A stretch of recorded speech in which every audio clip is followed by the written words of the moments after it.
मैं भारतीय सेना का अधिकारी हूं। कृपया अपनी गाड़ियां हटाइए। यहाँ का एसपी मेरी मर्जी से चलता है, डीएम मेरी कॉल पे उठता बैठता है, और तू मुझे कानून समझा रहा है। कानून सिखा रहा है मुझे? तू जानता नहीं मैं कौन हूं। इस इलाके में हवा भी मेरी मर्जी से चलती है। माफी मांगो, मेरे पैरों में गिरो, वरना अभी कोर्ट मार्शल करवा दूंगा। नहीं यशवर्धन, हम कानून हाथ में नहीं लेंगे। इसका जवाब कानून देगा। उत्तर भारत के एक शांत ग्रामीण इलाके में दोपहर का समय था। सूरज सिर के ऊपर था, लेकिन हवा में अभी भी हल्की ठंडक मौजूद थी। चारों तरफ फैले सरसों और गेहूं के खेत सूरज की रोशनी में चमक रहे थे। ये वही इलाका था जहां आमतौर पर सिर्फ ट्रैक्टरों की आवाज सुनाई देती थी, राजनीति या ताकत का नहीं। इसी रास्ते पर भारतीय सेना का एक पुराना लेकिन मजबूत ऑलिव ग्रीन ट्रक अपनी तय रफ्तार से आगे बढ़ रहा था। ट्रक में बैठे थे कर्नल राजवीर सिंह, अनुशासन, अनुभव और आत्मसम्मान की एक चलती फिरती मिसाल। 45 साल के कर्नल, जिनकी आंखों में न गुस्सा था न घमंड, बस जिम्मेदारी थी। ड्राइविंग सीट पर लांस नायक यशवर्धन था, सतर्क, अनुभवी और शांत। पीछे 4 जवान बैठे थे, आपस में हल्की बातचीत करते हुए। यह कोई मिशन नहीं था, बस एक बेस से दूसरे बेस की रूटीन मूवमेंट। सब कुछ सामान्य चल रहा था, लेकिन शांति अक्सर सबसे पहले टूटती है। अचानक पीछे से तेज, कान चीर देने वाला प्रेशर हॉर्न गूंजा। यशवर्धन ने साइड मिरर देखा, धूल का बड़ा गुब्बार और तेजी से आता एक लंबा वीआईपी काफिला। साहब, पीछे कोई बड़ा काफिला लग रहा है, यशवर्धन ने कहा। कर्नल राजवीर ने बिना पीछे देखे शांत स्वर में जवाब दिया, उन्हें रास्ता दे दो, हमें जल्दी नहीं है। ट्रक को पूरी तरह बाईं तरफ उतार दिया गया। पहिए कच्ची पटरी पर आ गए। आर्मी का अनुशासन यही सिखाता है, पहले नागरिक फिर रास्ता। लेकिन पीछे से आने वाला काफिला आम नहीं था। यह था इलाके के बाहुबली विधायक रत्न प्रताप सिंह का काफिला। काली स्कॉर्पियो, अवैध लाल नीली बत्तियां, सायरन, गनमैन और बीच में चमचमाती सफेद लेजेंडर। फिर भी हॉर्न बंद नहीं हुआ। सायरन और तेज होते गए, मानो सड़क नहीं सत्ता बोल रही हो। एक स्कॉर्पियो ट्रक के बराबर आई। गनमैन ने हाथ निकालकर यशवर्धन को और नीचे उतरने का इशारा किया। अब क्या खेत में उतार दूं ट्रक? यशवर्धन बड़बड़ाया। कर्नल ने शांत लेकिन सख्त आवाज में कहा, ध्यान मत दो, हम सही कर रहे हैं। लेकिन सत्ता को शांति पसंद नहीं होती। लेजेंडर अचानक ट्रक को ओवरटेक करती है, और फिर वही होता है जिसकी किसी ने कल्पना नहीं की थी। एसयूवी ट्रक के ठीक सामने आकर अचानक ब्रेक मार देती है। यशवर्धन ने पूरी ताकत से ब्रेक दबाया। टायर चीखे, जवान एक दूसरे से टकराए। बस कुछ इंच का फासला और एक बड़ा हादसा टल गया। धूल, जलते टायरों की गंध, और अब असली कहानी शुरू होने वाली थी। लेकिन किसी को नहीं पता था कि यह सड़क जाम नहीं, एक घमंड और एक वर्दी की टक्कर है, और अगला कदम पूरे देश को हिला देने वाला था। ट्रक के अचानक रुकते ही सड़क पर सन्नाटा छा गया। कुछ सेकंड पहले तक जो सायरन और हॉर्न पूरे इलाके को दहला रहे थे, अब उनकी जगह सिर्फ धूल और जले हुए टायरों की गंध थी। कर्नल राजवीर सिंह ने डैशबोर्ड पर हाथ रखकर खुद को संभाला। पीछे बैठे जवान सतर्क हो चुके थे। यह अब एक रूटीन मूवमेंट नहीं रहा था। कोई नीचे नहीं उतरेगा, कर्नल ने शांत लेकिन आदेशात्मक स्वर में कहा। लेकिन सामने से हालात कुछ और इशारा कर रहे थे। लेजेंडर और उसके पीछे की स्कॉर्पियो गाड़ियों के दरवाजे एक साथ खुले। काली वर्दी में निजी सुरक्षाकर्मी, हाथों में हथियार, सड़क पर फैलने लगे। पूरा दृश्य किसी फिल्मी सीन जैसा लग रहा था। आखिर में लेजेंडर का दरवाजा खुला। विधायक रतन प्रताप सिंह बाहर निकले। सफेद खादी का कुर्ता, मोटी सोने की चेन, महंगा चश्मा और चेहरे पर घमंड से भरा गुस्सा। वे सीधे ट्रक की तरफ बढ़े। धड़ाम! विधायक ने ट्रक के दरवाजे पर हाथ मारा और चिल्लाया, ओए ड्राइवर, नीचे उतर! दिखता नहीं पीछे कौन आ रहा था? यशवर्धन ने कर्नल की तरफ देखा। कर्नल ने आंखों से इशारा किया, शांत रहो। अब कर्नल खुद नीचे उतरे। उनके जूते जैसे ही सड़क पर पड़े, एक सख्त आवाज गूंजी। उन्होंने अपनी वर्दी ठीक की, बैरेट पहनी और सीधा विधायक की ओर बढ़े। विधायक एक पल के लिए रुका। उसे उम्मीद नहीं थी कि सामने एक आर्मी कर्नल होगा, लेकिन सत्ता का नशा वर्दी से भी बड़ा हो गया। यह रास्ता क्या तुम्हारे बाप का है? विधायक ने उंगली दिखाते हुए कहा। कब से हॉर्न दे रहे हैं? साइड देने में जान चली जा रही थी। कर्नल राजवीर ने आंखों में आंखें डालकर जवाब दिया, यह सार्वजनिक रास्ता है। हमने आपको निकलने के लिए पूरी जगह दी थी, लेकिन आपने जानबूझकर हमारी गाड़ी के सामने ब्रेक मारा। इससे मेरे जवानों की जान जा सकती थी। विधायक हंस पड़ा, एक घमंडी, मजाक उड़ाने वाली हंसी। कानून सिखा रहा है मुझे? तू जानता नहीं मैं कौन हूं। इस इलाके में हवा भी मेरी मर्जी से चलती है। कर्नल की आवाज अब भी संयमित थी। मैं भारतीय सेना का अधिकारी हूं और हम देश के नौकर हैं, किसी व्यक्ति के नहीं। कृपया अपनी गाड़ियां ही हटाइए। यह बात विधायक को चुभ गई। वह एक कदम आगे आया और कर्नल के कंधे पर उंगली रखते हुए बोला, तेरी वर्दी उतरवा दूंगा यहीं, समझा? भीख मांगता फिरोगे इस सड़क पर। बस इतना सुनना था। पीछे से चारों जवान ट्रक से उतर आए। राइफलें नीचे थीं, लेकिन आंखों में आग थी। सड़क के दोनों ओर खेतों में काम कर रहे लोग रुक गए। धीरे धीरे भीड़ जमा होने लगी। हवा गर्म नहीं थी, लेकिन माहौल जलने लगा था। विधायक को लग रहा था कि फौजी डर गए हैं, लेकिन उसे यह नहीं पता था कि शांत सैनिक सबसे खतरनाक तब होता है जब वह अब भी शांत हो। सड़क अब सिर्फ एक रास्ता नहीं रह गया था, वह एक मंच बन चुका था जहां सत्ता और संयम आमने सामने खड़े थे। एक तरफ 5 से 6 अनुशासित सैनिक, दूसरी तरफ 30 से 40 निजी सुरक्षाकर्मी। संख्या ज्यादा थी, शोर भी, लेकिन आत्मविश्वास सिर्फ एक तरफ। कर्नल राजवीर सिंह ने अपने जवानों की तरफ देखा। उनकी आंखों में गुस्सा था, लेकिन आदेश से हाथ बंधा हुआ। पोजीशन लो, कर्नल ने कड़क आवाज में कहा, लेकिन फायर नहीं होगा जब तक मेरा आदेश न हो। जवान अपनी जगह पर खड़े हो गए। राइफलें नीचे थीं, पर उंगलियां ट्रिगर गार्ड के पास। विधायक ने इसे कमजोरी समझ लिया। वह जोर से हंसा और अपने गुर्गों से बोला, देखा, ठंडी पड़ गई इनकी। बॉर्डर पर शेर, यहां भीगी बिल्ली। भीड़ में खड़े लोग एक दूसरे की तरफ देखने लगे। अब बात सिर्फ सड़क की नहीं थी, यह वर्दी के अपमान की हो चुकी थी। विधायक फिर कर्नल के और करीब आया। इस बार उसकी आवाज और जहरीली थी। यहां का एसपी मेरी मर्जी से चलता है। डीएम मेरी कॉल पर उठता बैठता है, और तू मुझे कानून समझा रहा है। कर्नल का स्वर अब भी स्थिर था। आप एक जनप्रतिनिधि हैं। आपको वर्दी का सम्मान करना चाहिए, न कि उसका अपमान। यह सुनते ही विधायक भड़क गया। उसने कर्नल के सीने पर उंगली रखते हुए कहा, माफी मांगो, मेरे पैरों में गिरो, वरना अभी कोर्ट मार्शल करवा दूंगा। अब तक सड़क के दोनों ओर अच्छी खासी भीड़ जमा हो चुकी थी। किसान, मजदूर, राहगीर, सब चुपचाप यह तमाशा देख रहे थे। भीड़ में कुछ कॉलेज के लड़के भी थे। एक ने धीरे से कहा, भाई, ये नेता आर्मी वालों को गालियां दे रहा है। दूसरे ने मोबाइल निकाला, रिकॉर्ड कर, ऐसा रोज रोज नहीं दिखता। कैमरा ऑन हो चुका था। विधायक को इसका अंदाजा नहीं था। वह अपने अहंकार में डूबा हुआ था। कानून मैं लिखता हूं यहां, विधायक ने थूकते हुए कहा। पुलिस मेरी जेब में है। लांस नायक यशवर्धन का सब्र टूट गया। वह आगे बढ़ा, साहब, बस आदेश दीजिए, इसी जगह इसकी अकड़ निकाल देते हैं। कर्नल ने तुरंत उसका हाथ पकड़ा। नहीं यशवर्धन, हम कानून हाथ में नहीं लेंगे, इसका जवाब कानून देगा। विधायक हंस पड़ा, मार के दिखा, तेरा पूरा खानदान जेल में सड़वा दूंगा। करीब 20 मिनट हो चुके थे। जाम लग चुका था, लेकिन विधायक हटने को तैयार नहीं था।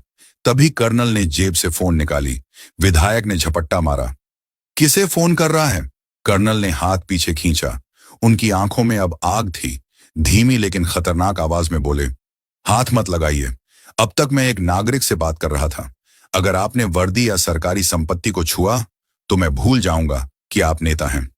उस चेतावनी ने पूरे माहौल को चुप करा दिया। हवा तक थम सी गई, लेकिन असली तूफान अभी आया ही नहीं था, क्योंकि कहीं दूर एक फोन कॉल लग चुकी थी, और वह कॉल विधायक की जिंदगी बदलने वाली थी। सड़क पर अजीब सा सन्नाटा छा गया था। कुछ देर पहले तक जो विधायक शेर की तरह दहाड़ रहा था, अब वहीं कुछ सेकंड के लिए चुप खड़ा था। कर्नल राजवीर सिंह की चेतावनी ने माहौल की दिशा बदल दी थी। इसी खामोशी के बीच विधायक के पीए का फोन जोर से बज उठा। रिंगटोन की आवाज उस सन्नाटे में हथौड़े की तरह गिरी। पीए ने कॉल उठाई, 2 सेकंड सुना, और उसका चेहरा सफेद पड़ गया। वह भागते हुए विधायक के पास पहुंचा। सर, ऊपर से फोन है। विधायक झुंझलाया, कह दो अभी बिजी हूं। पीए की आवाज कांप रही थी। सर, पार्टी हाईकमान से है। बस इतना सुनना था। विधायक के माथे पर पसीने की पहली बूंद चमकी। उसने कर्नल की तरफ देखा, फिर कांपते हाथों से फोन लिया। हेलो सर, जय हिंद। उधर से आवाज बिजली की तरह गिरी। रतन प्रताप, तुम्हें शर्म भी आती है या नहीं? राजनीति करनी है या गुंडागर्दी, और वो भी भारतीय सेना के साथ? विधायक हकलाया। सर वो ट्रक। चुप, सोशल मीडिया खोलो, पूरा देश तुम्हारा वीडियो देख रहा है। विधायक के पैरों तले जमीन खिसक गई। भीड़ में चारों तरफ मोबाइल ऊपर उठे हुए थे। लाइव वीडियो चल रहा था। फोन पर आवाज जारी थी। एक कर्नल को 2 कौड़ी कह रहा है, वर्दी उतरवाने की धमकी। डिफेंस मिनिस्ट्री से पीएमओ तक बात पहुंच चुकी है। विधायक की सांसें तेज हो गईं। टीवी चैनल्स इसे ब्रेकिंग न्यूज चला रहे हैं। पार्टी की पूरे देश में बेइज्जती हो रही है। ऊपर से आदेश है, अगर अभी मामला शांत नहीं हुआ तो टिकट कटेगा, गिरफ्तारी होगी। विधायक लगभग गिड़गिड़ा गया। सर, मुझे बचा लीजिए, अब कुछ नहीं हो सकता। डीएम और एसपी रास्ते में हैं, जो कहें चुपचाप मान लेना। फोन कट गया। विधायक का हाथ कांप रहा था। फोन गिरते गिरते बचा। जिस आदमी को कुछ देर पहले पूरी सड़क अपनी जागीर लग रही थी, अब वही आदमी अपनी परछाई से डर रहा था। कर्नल राजवीर सिंह अब भी अपनी जगह खड़े थे। उनके चेहरे पर न जीत की खुशी थी, न बदले का संतोष, सिर्फ वही ठहराव जो तूफान से पहले समुद्र में होता है। विधायक ने धीमी आवाज में कहा, कारें साइड में लगा दो। लेकिन बहुत देर हो चुकी थी। दूर से सायरन की आवाज आई। इस बार वो वीआईपी काफिले का सायरन नहीं था, यह प्रशासन का सायरन था। धूल उड़ाते हुए एक तरफ से एसएसपी की गाड़ी और दूसरी तरफ से डीएम की कार आ रही थी। पुलिस वैन से जवान कूद पड़े। लाठियां, हथियार, रास्ता घेर लिया गया। विधायक के गुर्गे अब आंखें चुराने लगे। डीएम और एसएसपी सीधे कर्नल राजवीर सिंह के पास पहुंचे।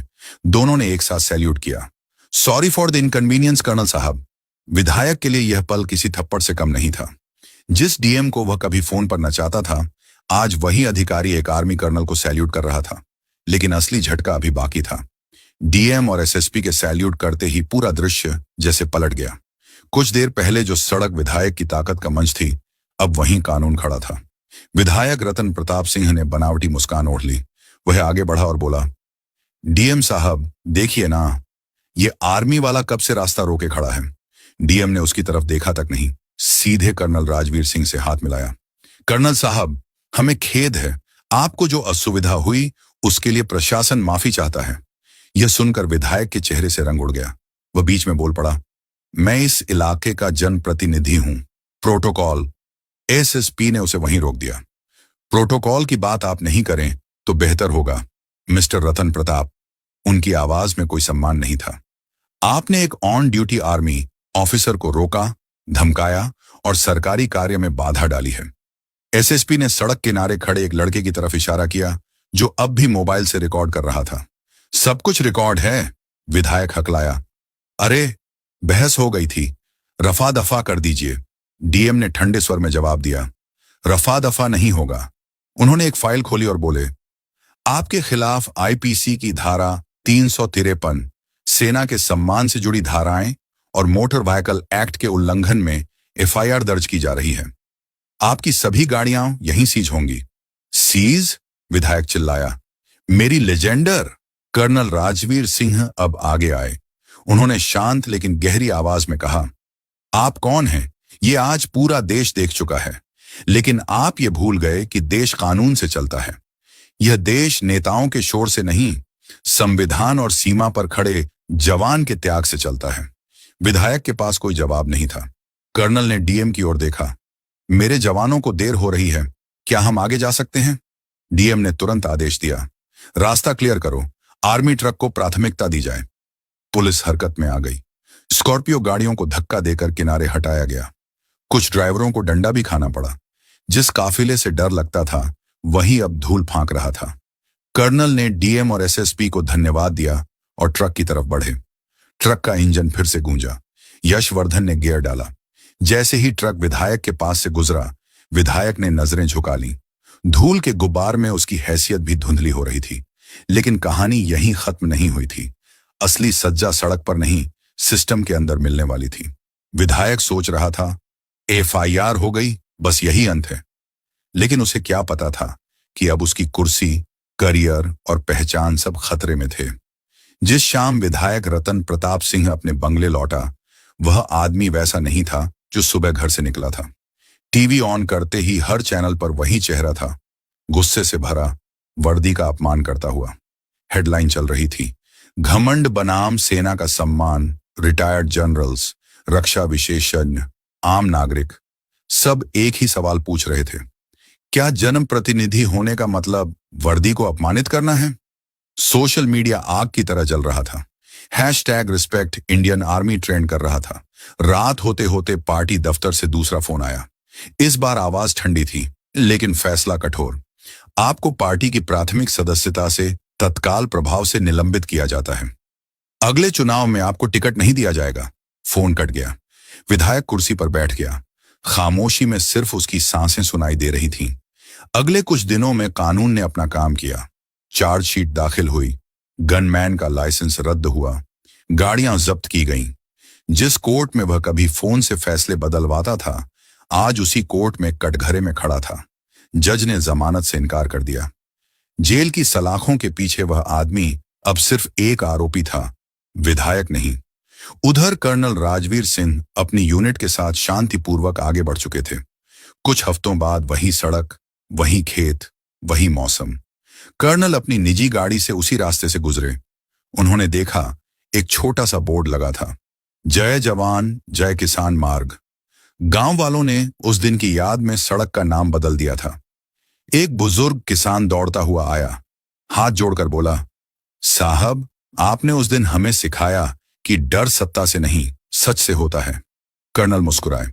बाबा, उन्होंने कहा, यह वर्दी डराने के लिए नहीं, हक की रक्षा के लिए होती है। कर्नल ने सैल्यूट किया और आगे बढ़ गए। कहीं दूर सीमा पर वह आज भी चुपचाप अपना फर्ज निभा रहे हैं। और विधायक रतन प्रताप सिंह, वह आज भी कोर्ट के चक्कर काट रहा है। न कुर्सी है, न ताकत, न पहचान। दोस्तों, कुर्सी और पद हमेशा किराए के होते हैं, लेकिन चरित्र हमेशा अपना होता है। अगर आपको लगता है कि सम्मान ताकत से नहीं, संयम से मिलता है, तो वीडियो को लाइक करें और ऐसे ही सच्चे संदेशों के लिए चैनल को सब्सक्राइब जरूर करें। धन्यवाद।